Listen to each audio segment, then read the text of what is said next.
Apologize for being late. I'm Baiada, and I was caught up in traffic. So today we're having the opportunity to speak with Justin Panzer, who's a Drexel alum, and thought it'd be interesting to drill in and understand a little bit about his life and what brought him to entrepreneurship. So, good morning, Justin. Morning. Good morning. So you've had a long, circuitous path to entrepreneurship. Maybe it makes sense to start at the beginning and talk a little bit about your early days from Drexel and then move forward. Sure. So maybe you could let everyone know here, since everyone, I would assume, is a Drexel alums.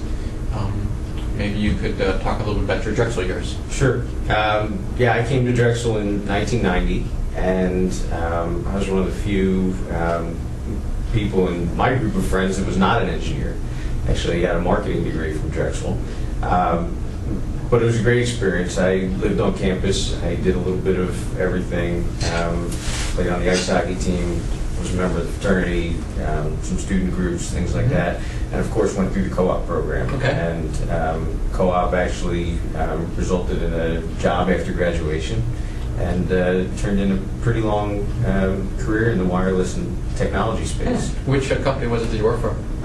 It's the old Bell Atlantic. Okay. And then later a new subsidiary of Bell Atlantic, which is now part of Verizon. Okay. And I would assume that was in the Philly area that you worked for Bell Atlantic? Yep. It started here in Philadelphia, and shortly after graduation I moved down to New Orleans as part of the new subsidiary. Ah, interesting. Yeah. Interesting. So the co-op, sounds like you went straight from the co-op into the Bell Atlantic.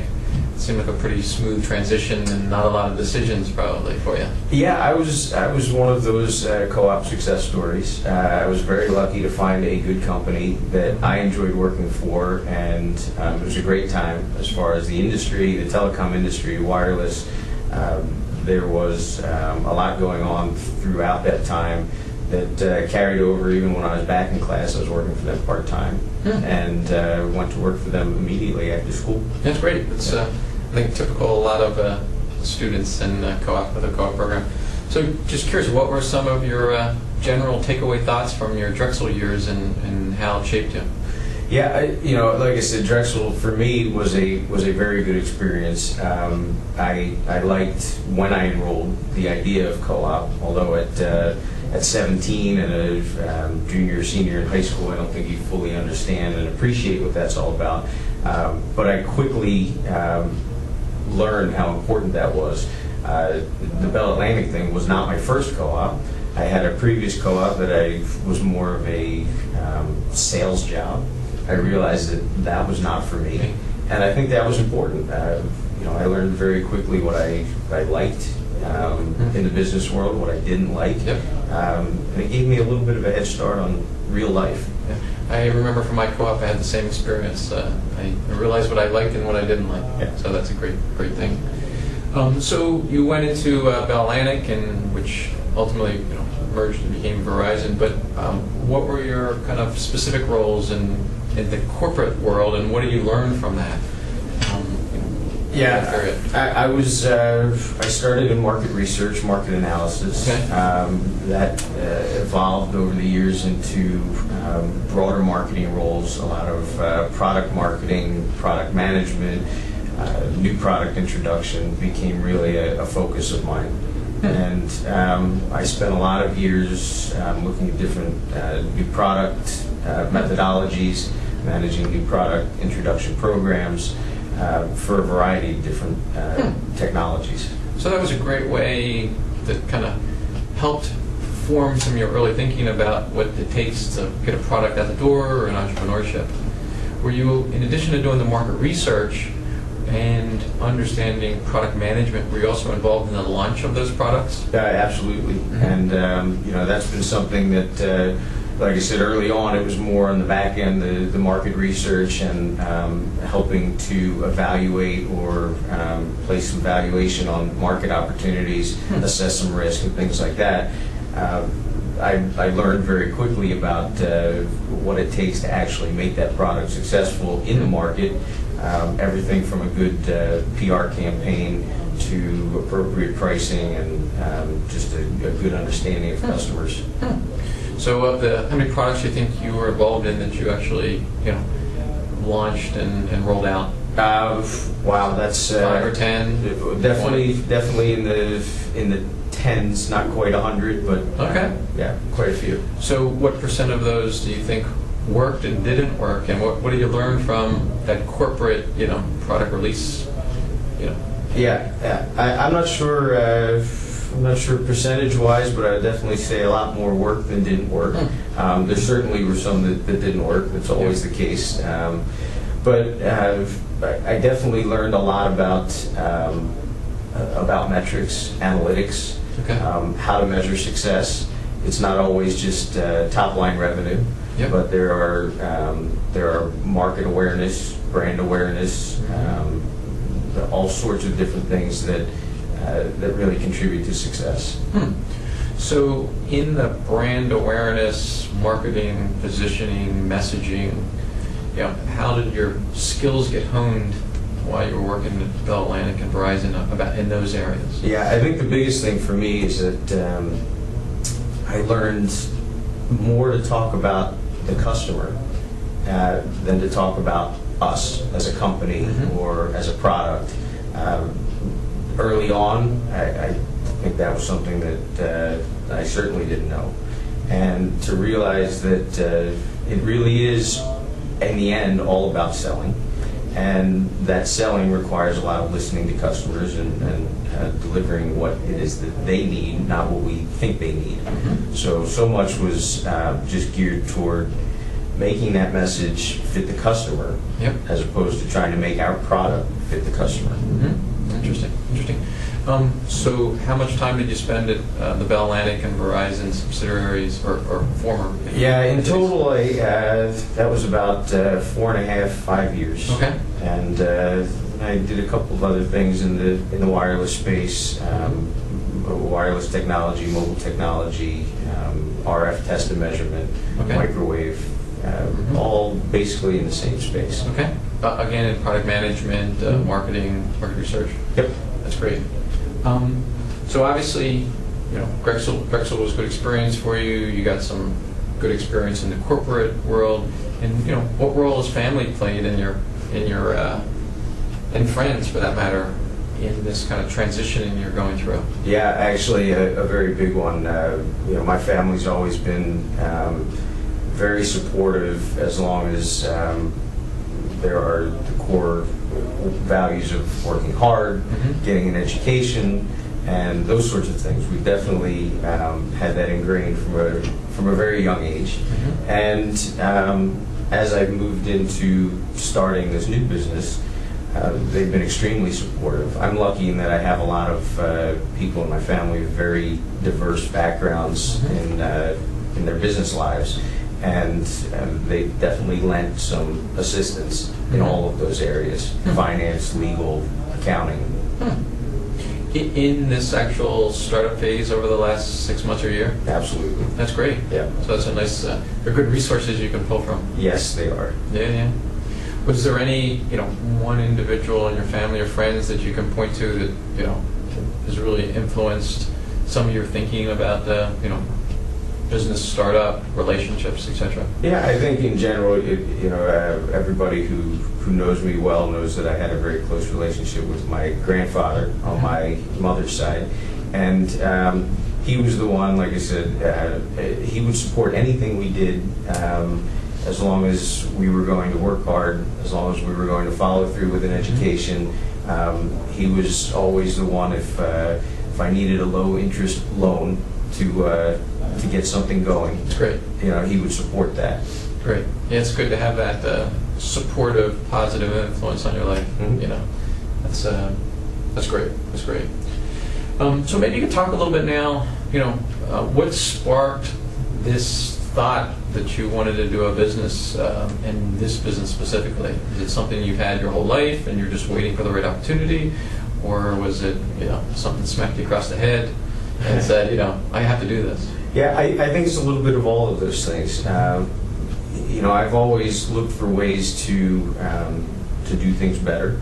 to improve on a process, or like I said, I have a lot of experience with new product introduction.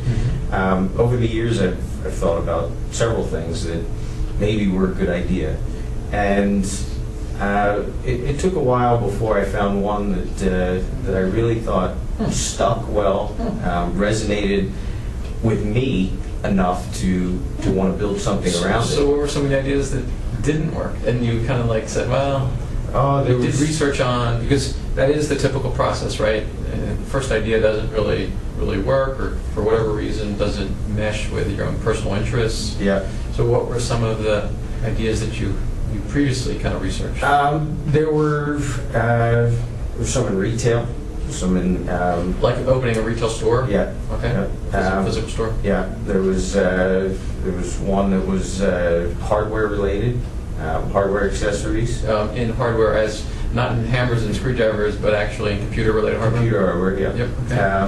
Okay. I looked at several things because of my background in the wireless industry. This is the pre-app ecosystem days. Okay. I was looking at some wireless technology and some innovation in that area. So what stopped you from moving forward on those ideas? That's a good question. I think some of it is just a general aversion to risk on my part. I think some of it was a lack of experience. How old were you when you were, toying with those ideas? Some in the 20s, some in the 30s. Okay. But definitely a younger stage in my life. Okay. Where there were a lot of things where I said, this might be a good idea, but I'm not really sure I know what to do with it. Got it. Mm-hmm. So you were waiting for the stars to align, so to speak, where you felt confident in your own abilities to, and experiences to make decisions, and the market opportunity. Right. So what was the individual spark that made this opportunity make sense to you? This one is something that just stuck with me. It was something that I could not let go. It was something that I realized I needed as a product and a service, and something that as I talked to more and more people, realized that there were others that thought it was a good idea, thought it was something that they needed and would use. That's good. So I know we'll get a little bit more into the specifics in a minute, but so what brought you back to Drexel? I mean, you live in Maryland, outside of Baltimore. What reunited you to Drexel? Yeah, the first connection back to Drexel was that I was going to develop something that was technical in nature. Okay. And looking at what kind of resources I could find to either develop the product for me or at least connect me to other resources. Okay. The first thing I thought is, I'm a Drexel grad. Drexel's an engineering school. There must be something there. And a few phone calls, a few emails, and one thing led to another, and somewhere down the road, I found the Baiada Institute and Mark Luciano and Terry Zobel, and we turned that into a pretty lengthy discussion. That's great. That's great. So were you active in the alumni network previously in the Maryland area? Somewhat, not probably not as much as others. I had done some things as an alumni ambassador for incoming students. Okay. Things for graduating high school kids to call and ask questions about Drexel. Yep. I attended a few events, came back to campus every once in a while. I still have family all over this area, so if I was in Philly when there was an event, I'd stop on campus. That's great. So when you reached out to Drexel, when you had this idea, what was your path to connect? Like, who did you initially call, and what was that process? It's funny. It was a little bit circuitous because it started with the engineering school. Okay. And one of the administrators over there, and then they directed me to computer science, which at the time was just moving out of the engineering school into separate college. They connected me with one of the mentors over at Baiada. Okay. And and they put me in touch with Mark and Terry. That's great. That's great. So I guess the thought was it wasn't necessarily about the technology as early in this process. It was really about understanding the pieces that are needed to actually get a business or an idea up off the ground. Yeah, absolutely. I think that the technology itself, not to oversimplify it, but it's the easy piece. Finding the right people, the right partners, the right mentors, and all of the right influencers takes a lot of work. And what I've learned is that is a whole lot more important than just writing code or actually developing the product. Right. Yep. That's a valid point. So what caused that leap of faith, or that, or has this really been a methodical transition over the last 2 years when you have this idea that keeps on bugging you and you can't leave, it persists, it's really something you think about constantly. Is this like 3 months ago you just said I'm taking a leap, or has this been a year and a half process, a year process that you're methodically understanding who your resources and go-to resources could be, etc.? Yeah, I think it started out as a much slower, methodical process. Like I said, I tend to be a pretty risk-averse person. Which is a good thing. Which is a good thing. And it took me a while to really feel comfortable that, yes, this is something that is going to go.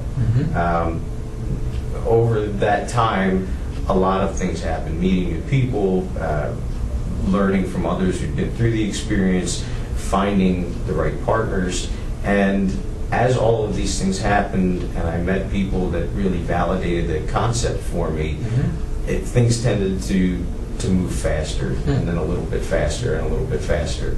And now they're moving 100 miles a minute. That's great. Yeah. That's great.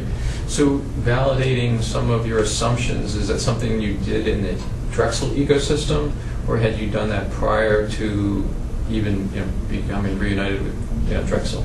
Well, I started that prior. Okay. The Drexel ecosystem has been extremely helpful. Even people that aren't necessarily in the industry space that we're targeting have had ideas, suggestions about how to validate connections, and saying, look, I don't know about this, but here's somebody I think you should talk to. Right. And all of that has been extremely helpful. It's just, again, it's like the way I got all the connections within Drexel.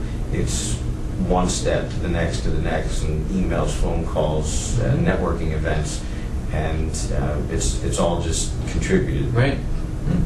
So we were probably 15 minutes in the interview here, and we haven't really talked about what your business is and what your product offering is. Sure. So it's probably appropriate. We laid the groundwork of what brought you to this, because it's pretty, I would think, a pretty typical scenario where people go out into the corporate world, get some experience, but have a nagging interest in doing something on their own, and methodically kind of research opportunities.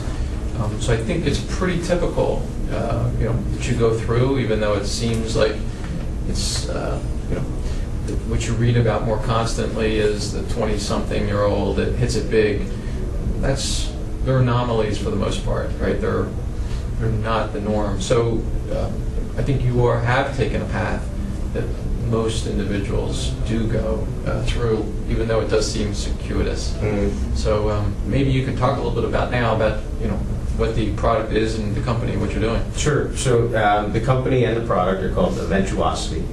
It's an event planning software application that is really targeted to event professionals as opposed to large associations or large corporations. It's that one individual that is responsible to get a group of people to an event that may have several sub-events, a calendar of events, lots of tasks involved, and all of those sorts of things that go into making something like that a success. I know when we first met 5-6 months ago, whenever it was, you told me a little bit about the background on some of your own events that you, even personal friends, and pulling things together and some logistics to do that. Maybe you could share those stories. It's funny because I'm a planner. I'm a very organized, meticulous person. It's funny going back to the discussion about my family. I inherited that from my grandfather. He was just like that. Mm-hmm. And because of that, sometimes I just get stuck planning things. I'm the guy that has to organize it all. And that's been in my personal life, in my work life. Mm-hmm. I've done everything from trade shows to large corporate training events to annual sales meetings and things like that. But the one that keeps nagging at me and really just got me saying I have to find a better way is that every year I take a bunch of my hockey buddies up to a tournament in northern Wisconsin. We play outside on a big lake in the middle of February, which It was probably cold this year. yeah, it was minus 26 one morning when we got out there, and Wow. that was tough. It was a good bonding experience, huh? It was awesome. It was great. It's always a fun time, but because it's such a great time, it started out really easy. 6 people travel to Wisconsin from Baltimore. It's one flight, it's 2 cars, it's 2 hotel rooms, a bunch of guys sharing a room. That's easy to do. As people learned how much fun this was, next year it's 13, the next year it's 30-something, 40-something. We took 52 people this year. Wow. Over the 6 years we've been going, those people have relocated for various reasons. So we had people coming from 9 different states. They were flying into 3 different airports in the Wisconsin area. Mm-hmm. But on top of that, we have all the logistics about putting people in hotel rooms, cars, making sure that we know the schedule of games we have to play. That's why we're there. It's one event, but there are dozens and dozens of sub-events that come underneath it, plus just a lot of information, a lot of paperwork that goes along with it. Mm-hmm. So how'd you guys do this tournament? We had several teams go, 7 of them in total, Okay. and our one team won it all. Okay. How many teams in the whole tournament? Overall, there were about 300, just Wow. under 300, I think. So we had one team win it all in their division. My team won all their games, and then we got knocked out of the playoff round in a tiebreaker. So we didn't get to play for the championship, although last year we made the semifinals. So tough year, but it was a great experience as always. We had a good time. Yeah, that's great. That's great. What age group? There must be different age groups in this tournament. Yeah, so I'm still playing in the over 30 Okay. age group, Okay. although we could be moving to an over 40 soon. Great. We have a lot of us that have passed the 40 mark. You'll have a competitive advantage then. Right. Yeah. Right. You'll be low in your 40s, so Yeah. you'll be the young bucks. Yeah. Let's hope so. Yeah, that's right. That's right. So, in the company, you talked a little bit about what the product does and who you're targeting. Maybe you could talk about over the last 3 or 4 months, you've been much more active with this. Mhm. Maybe a little bit longer than that. So, what have been kind of your challenges and what process have you gone through once you put that stake in the ground and says, I'm going to go forward with this? What have the specifics you've done over the last couple months? Yeah, I think the biggest thing is balancing the sense of urgency with getting it right. Mm-hmm. And we've spent a lot of time revalidating our concept, our product, just listening. Mm-hmm. We have worked very hard to get the software to really provide the best user experience that we can, much better than we see in the market today. That's been the biggest focus for us, is that we want to make sure that the product does what it's supposed to do and what it needs to do to be successful, as opposed to just getting out there fast. Yeah. So we've had to balance that quite a bit, and of course, this is new to all of us. So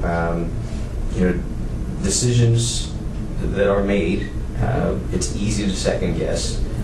It's easy to be unsure.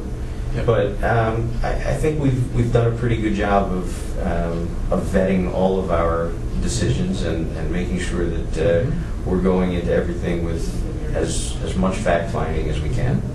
How many people involved in the company right now? Right now, it's 3 of us. Okay. Okay.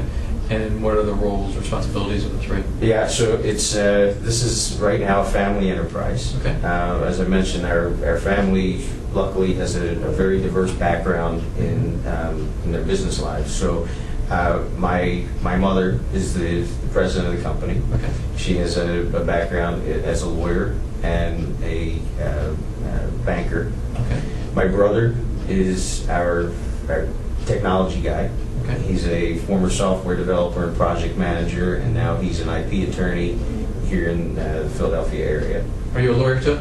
I am not. Okay. I'm the smart one, from what everybody tells me. But actually, I'm one of the few in the family that didn't pursue a law degree. Okay. So again, I'm a marketing, business development, sales background, and that's my role with the company.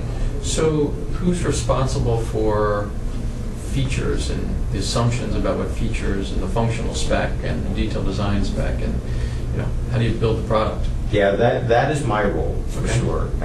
I'm the one with the product management background, the technology background, but maybe more importantly, the event planning and event management background. Okay, got it.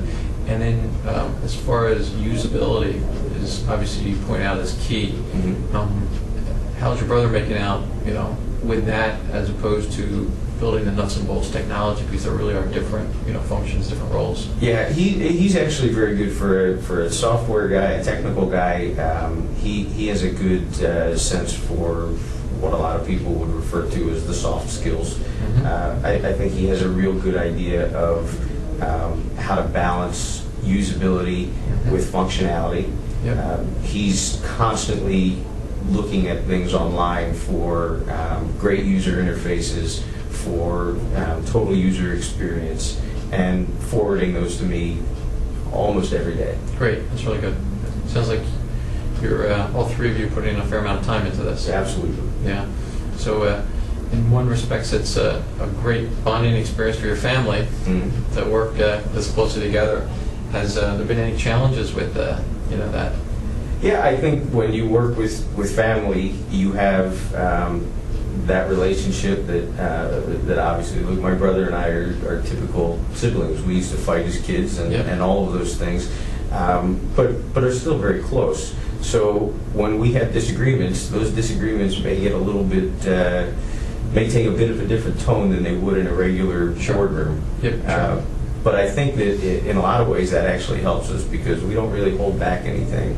And our mom is the same way. She tells it like it is, and she's very quick to get involved and tell us what's on her mind. So because of that family relationship, candor is more easily presented, which is great. Yeah. Because a lot of times when you don't have transparency and candor, things can go awry. You can go down paths and before somebody raises their hand. So the sooner people can raise their hand about issues and challenging assumptions, so it sounds like it's working out well for you.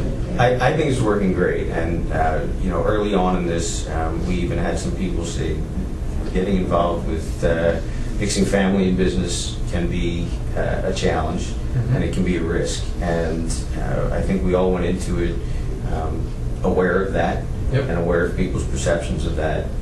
But I think the fact that we have a close enough relationship and also the very diverse skill sets between the 3 of us has really helped a great deal. So from a legal structure point of view, just for everyone else's sake, did you form the company prior to putting any real time into this? Did you're still not a legal entity? Where are you in that?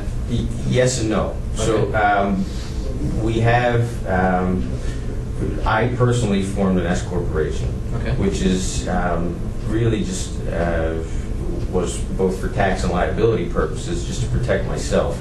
But that was without a great deal of advice. So was it a shell long time ago, or was it specifically for this business idea? That was something a long time ago. Okay, so it was not done specifically for this business idea. Correct. Okay. So this started operating under that S corporation. We've evolved that quite a bit, and are actually in the process of reforming as an LLC, Okay. which is specifically for this. So are you going to merge in that prior S corp into this new co, or is it your? A little yes and a little no. So it sounds like a family discussion or a business discussion. Yeah, so we've had that discussion, and we have some really good representation as far as legal and tax advisors.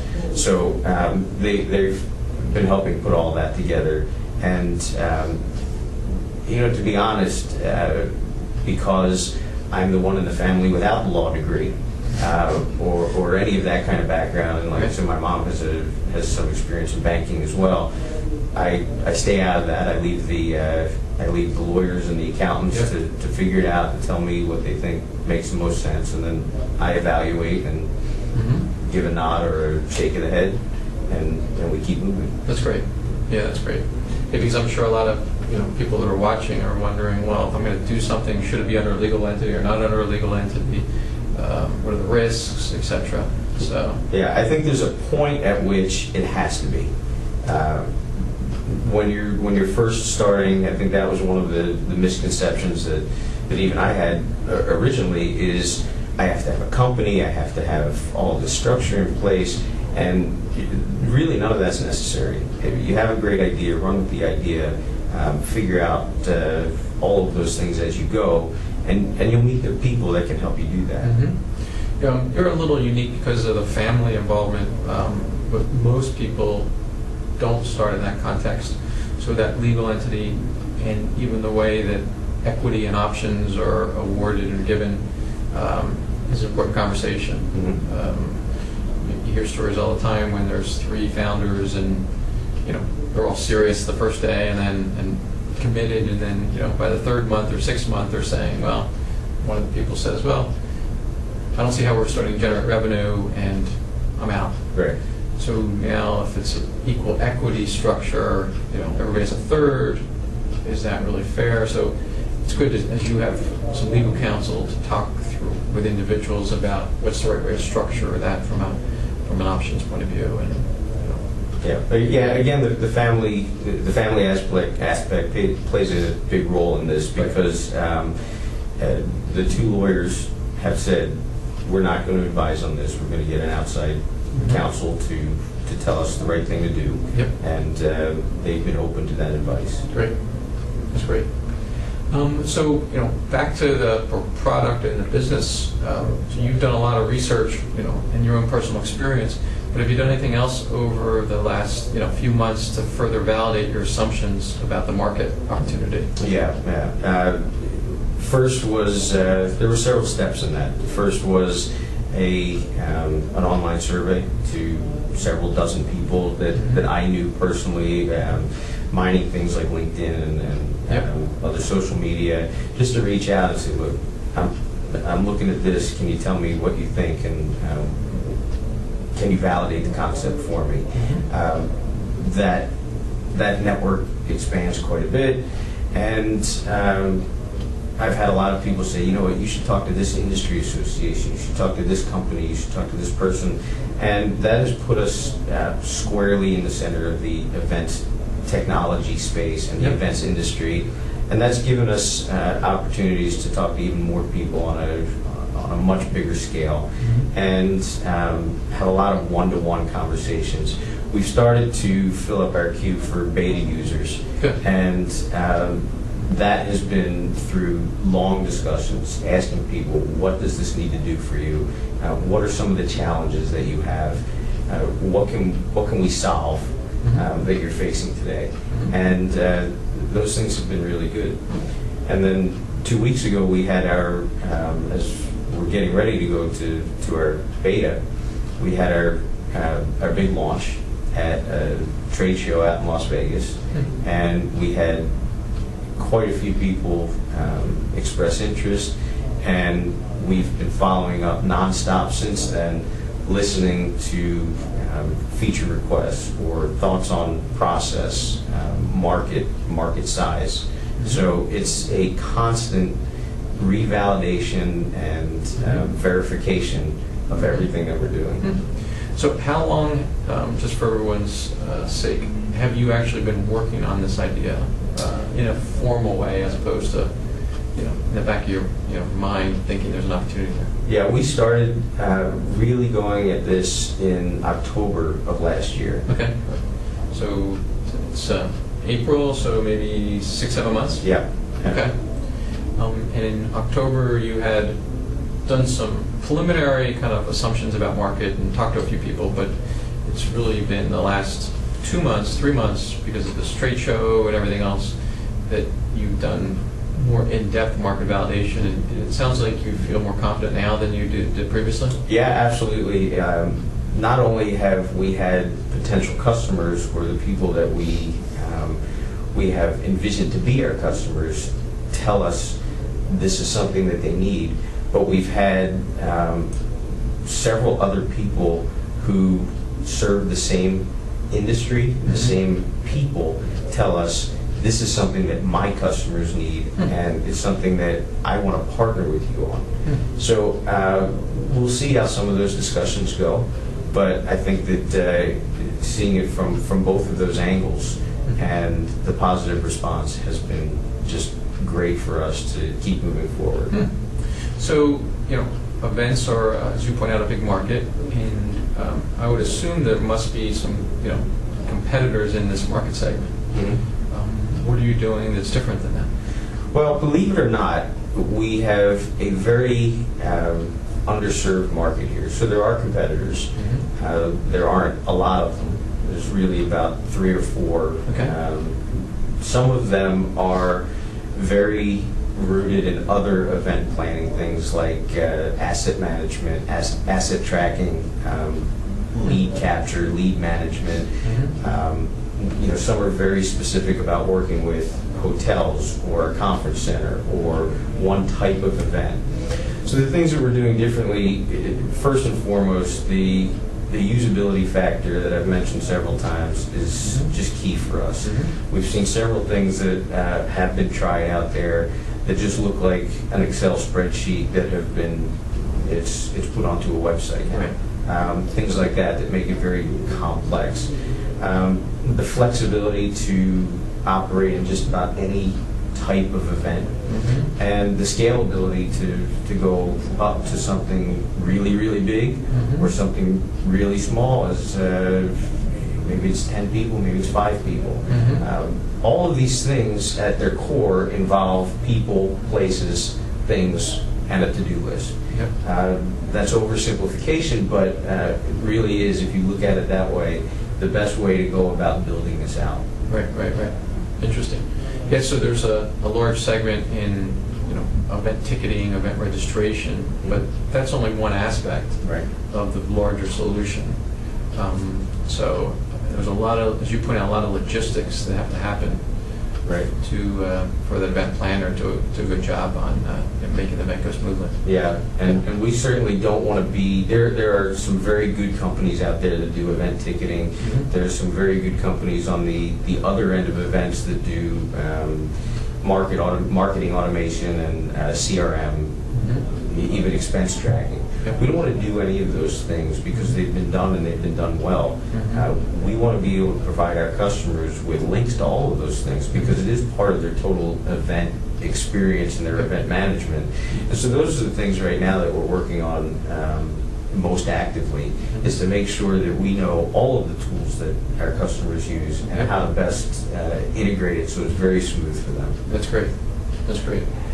So the current team is the 3 of you. Have you needed to augment your team, not really just a legal point of view, but really product related or marketing, sales related? So we have, we're not doing the software development in-house. Although my brother is the technical guy with the software background, that's this is not something he could do on his own. So Okay. we have contracted with software developers. Okay. They are U.S. based with offices in Florida, New York, and a team in India. Okay. So it's a pretty sizable team, and we've been real happy with them.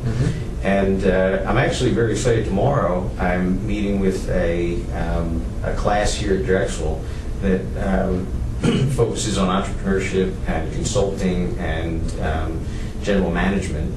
And I'm going to be meeting with them tomorrow to get a team for the spring term. Ah, great. Yeah, so I think it's great because it's a little different than the co-op program, but I am one of those people that I think owes a lot to the co-op program and to that sort of experiential learning that happens at Drexel.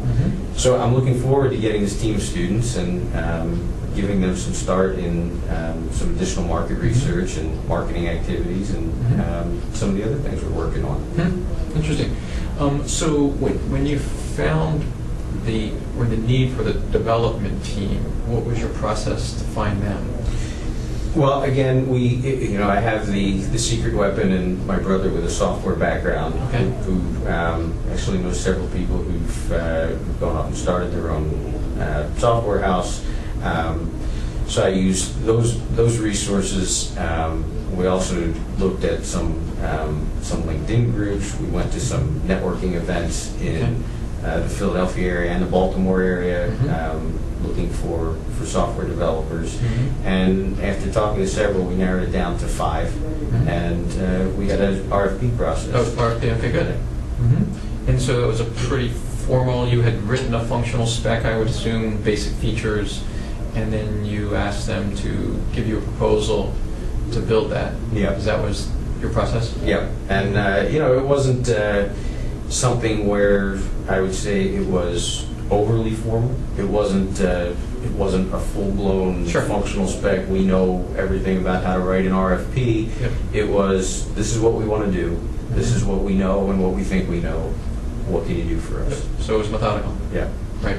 And you basically had some assumptions, and you'll, in the vein of agile development, you'll change as you go. Absolutely. Yeah. That's great. That's really good. So we talked a little bit about, Drexel, your corporate life family, what your specifics of your business, but, as a midlife entrepreneur, right, which is the typical, I think, as we were talking about earlier, of the entities that are successful are typically started by someone in their, 30s or 40s, maybe even 50s. So, as you've gone through this in the last 6 or 7 months, what were some of your assumptions about, being an entrepreneur, and what have proven to be, true, and what have proven to be false? Yeah, I think that the biggest one is that to do this, you have to have the next biggest, greatest idea. I think we have something really good. I think we have something that is building on processes and a problem that are already out there, but it's not something that is so technological and so groundbreaking that that it's huge. I think the other thing was you have to be willing to just risk everything that is a risky proposition, so to speak. It certainly is all of those things, but it's not. It's not just gambling. It's not rolling the dice. It can be very methodical. You can be risk averse. You can be very cautious and thoughtful, and you can take your time and think things through. Yeah. What you see a lot of times is an individual has the idea for a product, and they build it from a technology point of view, and most of the times haven't done the adequate market validation. So most VCs or people that invest in money look for a market first, and then look for a good team. Because without a market, it doesn't matter how good your team is, you're going to run out of money while you're searching for that market. So it sounds like you've done a really good job of having this assumption about a market, validating a market, doing customer development, going to a trade show before we even have a product, getting that feedback on what that market wants, understanding the difference between, you don't want to build features that are already available in the marketplace. You want to leverage those, ticket registration systems, etc. So it sounds as though one of your assumptions, or I should say, about being an entrepreneur, you've been smart, you've been prudent, which is a good thing. It's not a risky kind of, leap of faith, right, that people think. Yeah, it's great. So one of the things is about this entrepreneur thing, that in life, one of the two key words I always say is hope and progress, right? Because hope is the future will be better than it is today in some capacity, whatever that means to the individual. And then progress, you need to show some way that you're gaining and moving towards that future vision. So what's your hopes for this, and how do you know you're making progress? Yeah, the hope really is that we do have a great usable product that solves problems, that meets the needs of our market. And we've actually, because we're in the event space, events people they're people, and some of them we've actually established some pretty good relationships with, and they're new to us, they're new relationships, but they're becoming friends, and we don't want to let them down. We want to give them something that really does help them. So that's my hope for it. And this is not, as you alluded to earlier, this is not the big strike it rich, let's cash out for WhatsApp kind of money. This is let's do something great that we love to be part of, and keep this going for a while. That's great. As far as progress goes, everything is progress. When you're doing something like this, especially when you're new to all of it, I think that you need to celebrate every little win, every baby step. That's a good and point. When we got our first alpha version of the software, that was a huge accomplishment. When we got the trade show booth that we were going to set up in Las Vegas, that was an accomplishment. When we got our first request to possibly white label the software, that was an accomplishment. Everything is progress, no matter how small, how big, but everything that gets us one step closer to that end goal or that hope is something that we want to take notice of and celebrate. That's great. Yeah, celebrate small successes. I agree 100%. So what's keeping you up at night at all? What's not? This is there's issues of timing. Are we moving fast enough? Are we moving slow enough? Are we going to run out of money? We're always looking at that and trying to be very prudent in how we spend the money that we do have, which is not a lot, but making sure that we're going to deliver an awesome product. Those are really the things. But I think also I've mentioned several times that our customers are becoming so important to us, our network of people. And every night when I finally shut everything off, I have a list of people I have to call or email the next day. Right. And that's the big thing, is I don't want anybody to feel like we've forgotten about them, like we've left them off our list. Good customer service. Yeah, so every day that's the first thing I do is I wake up and I make sure that I have my list of calls and emails front and center. So one of the other things we talked about earlier is Drexel, but also you mentioned a little bit about Philadelphia. So what is it about the Drexel and the Philadelphia ecosystem that draws you from Maryland, because you live outside of Baltimore, that draws you up a 2-hour drive a couple times a week to be associated with this ecosystem? These two ecosystems. Yeah. Well, without sounding like just a pitch, really Drexel is the key to that, because of the resources that I've found here and the connections that I have. But generally the tech and the innovation, the entrepreneurial ecosystem here is, I think it's very well connected. It's very diverse in the type of products and type of services that people are developing.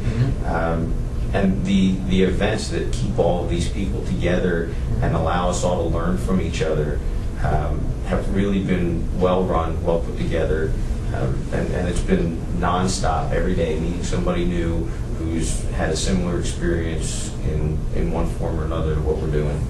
That's great.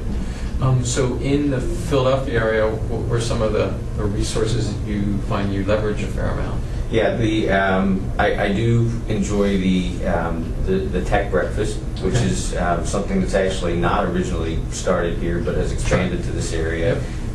The Philly startup leaders have great events and great programs, packed, and some of their events.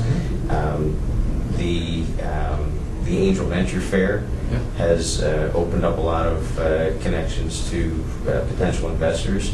So I think the city in general has really embraced the idea of hosting startups here and building the Philadelphia economy around startups, whether they're tech or otherwise. That's great. So we just have a 1 or 2 minutes left here. Is there anything you'd like to share with the audience in general? Yeah, I think if the message is the one message I think from all of this is, we're trying to learn or teach people how to do this, start their own business, realize a hope or a goal, and the one thing I would say is just don't wait, give it a try, don't doubt for too long. Everybody has those doubts and those concerns and those aversions to risk, but give it a try. You don't have to know everything up front. It's amazing how often you'll change what you're doing, and just go. That's great. Well, Justin, thank you very much for spending some time with us. And Baiada Institute from Drexel is honored to be part of your journey. Thanks. So, good. Thank you. Gentlemen, thank you so much for your discussion. We do have a few questions from the audience. First, Justin, how do you see eventuosity scaling? And this is from Mark Losciava, our good friend. Hi, Mark. Actually, we've built it so that it can very easily scale. As I said earlier, no matter what the event is, we look at it as people filling certain roles in a certain set of scheduled events. We can make that as big or as small as we need it to, and we're building the software and everything that the software does to think that way. Okay, thank you. And secondly, for Justin, from Mark, MBA class of '89, as you look back on your involvement with Baiada, can you comment on how the Institute helped you drive the mission and goals of your organization forward? Yeah, I think that's a very good question, and I found a lot of great mentorship and advice here at the Baiada Institute. A lot of times it's not, you have a question, but it's not just somebody giving you the answer. It's asking a few questions back. It's helping refine your pitch, your statements, even your product, to really think about all of the things that you're going to face when you leave the Baiada Institute and go talk to somebody that may be a partner or a customer. Any suggestions on how to make the Institute more effective? Like 2 Mels? Well, yeah, right now I wouldn't, I don't want to say everything's perfect, nothing's ever perfect, but it is a great resource. We are bursting at the seams. As long as we keep growing, we keep getting the advisors that want to participate, Drexel alums who've been through this, more and more opportunities for funding, for economic development in this region. Anything at all, we're happy to have it, and we'll set up an event to allow speakers to come in at any time.